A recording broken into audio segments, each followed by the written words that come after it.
This video is about Israel-Palestine, and I'm recording it for the historical record because it occurs to me that in the future, historians will look back on this period of American history as including a sort of McCarthyism surrounding pro-Palestine advocacy, and I'm sure, justifiably so, they will be able to mostly find testimonies from the brave activists who put almost everything on the line in service of their pro-Palestine advocacy, and they will find fewer testimonies from regular people like me who maybe did a little bit to help, but not too much. And for the most part, we're just regular people living through this moment. So this is that testimony from an average guy who didn't do too much for anyone in the future who's looking for it. So when October 7th happened, I knew almost nothing about Israel-Palestine. I quickly learned what I could, and I got to the point on the Dunning-Kruger curve where I knew more than most people I knew, but I knew enough to know I didn't know a lot.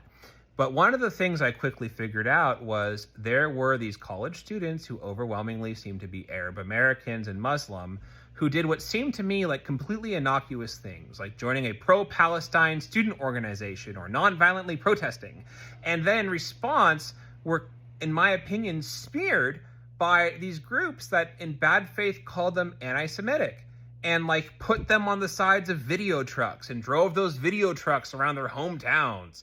And it's like, okay, I'm definitely not anti-Semitic, right? I think any sort of hatred based on ethnicity or religion is horrifying. My best friend in the whole world is Jewish. Like, I don't want to be smeared as an anti-Semite.